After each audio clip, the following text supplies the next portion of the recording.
Hi friends, welcome back to my channel. இன்றைக்கி நம்ம ஓவர்லேப்டு chain stitch தான் பார்க்க போகிறோம். அதுக்கு முன்னாடி நீங்கள் ஃபஸ்ட்டு நம்ம சேனல் பார்க்குறீங்கன்னா சப்ஸ்கிரைப் பண்ணிக்கோங்க. பக்கத்தில் இருக்கிற பெல் ஐக்கானையும் கிளிக் பண்ணிக்கோங்க. ஸோ தட் நான் போகிற வீடியோஸில் நோட்டிஃபிகேஷன் வருவாங்க. வீடியோக்குள்ளே போகலாம். ஃபஸ்ட்டு நான் ஸ்ட்ரெயிட் லைன் வந்து ட்ரா பண்ணியிருக்கேன். அதுக்கு மேலேயே வந்து செயின் ஸ்டிச் போட்டுட்ருக்கேன். இதுக்கு நீங்கள் குட்டி குட்டியாக செயின் ஸ்டிச் போடணும்னு அவசியம் இல்லை. நார்மல் சைஸில் போட்டாலே போதும். ஆனால் போடுற செயின் ஸ்டிச் பார்த்திங்கன்னா ஒரே மாதிரி இருக்கிற மாதிரி பார்த்துக்கோங்க. நீங்கள் பிகினர்ஸாக இருக்கீங்க அப்படின்னா, நான் ஆல்ரெடி வீடியோஸ் வந்து அப்லோட் பண்ணியிருக்கேன். நீடில் எப்படி ஹேண்டில் பண்ணணும், அப்புறம் ப்ராப்பராக எப்படி செயின் ஸ்டிச் போடணும், என் நாட் வந்து 2 ஸ்டெப் யூஸ் பண்ணி எப்படி போடணும் அப்படின்ற வீடியோஸ் வந்து நான் அப்லோட் பண்ணியிருக்கேன். அதோட லிங்க்கை டிஸ்கிரிப்ஷனில் கொடுக்குறேன். மறக்காமல் போய் செக் பண்ணி பாருங்கள். செயின் ஸ்டிச் போட்டாச்சு. இப்போ லாஸ்ட்டாக நான் என் நாட் போட்டுக்கிறேன்.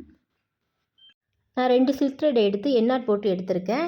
இப்போ நான் ஆல்ரெடி போட்டிருக்கோம்ல செயின் ஸ்டிச், அதுக்குள்ளே விட்டு நான் ஒரு லூப் எடுக்கிறேன். அதே மாதிரி அடுத்த செயின் ஸ்டிச்சுக்குள்ளே விட்டு நான் வந்து லூப் எடுக்கிறேன். இதே மாதிரி கண்டினியூஸாக போட்டுகிட்டே போகிறேன். பார்த்தீங்கனாலே தெரியும். நான் ஜரி த்ரெட்டை யூஸ் பண்ணி செயின் ஸ்டிச் போட்டுட்டு அதுக்கு மேலே வந்து சில்க் த்ரெட்டை யூஸ் பண்ணி போட்டுட்ருக்கேன்.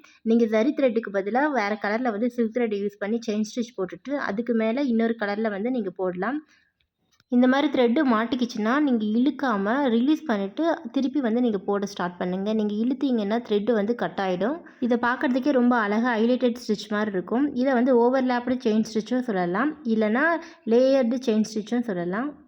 நான் போடுற ஒரு வீடியோஸையும் மிஸ் பண்ணாமல் பார்த்து நீங்கள் வீட்லேயே ப்ராக்டிஸ் பண்ணிங்கன்னா கண்டிப்பாக உங்கள் ப்ளவுஸை நீங்களே ஒர்க் பண்ணி போடுற அளவுக்கு வந்து நிறைய விஷயம் கற்றுப்பீங்க. ஸோ மறக்காமல் என்னுடைய சேனலை வந்து சப்ஸ்கிரைப் பண்ணிக்கோங்க. ஓவர்லேப்டு செயின் ஸ்டிச் வந்து போட்டாச்சு. லாஸ்ட்டாக நான் என் நாட் போட்டு கம்ப்ளீட் பண்ணிக்கிறேன். இந்த வீடியோ உங்களுக்கு யூஸ்ஃபுல்லாக இருக்கும்னு நினைக்கிறேன். பிடிச்சிருந்தா லைக் பண்ணுங்கள், கமெண்ட் பண்ணுங்கள், அண்ட் ஃப்ரெண்ட்ஸுக்கு ஷேர் பண்ணுங்கள். தேங்க்யூ.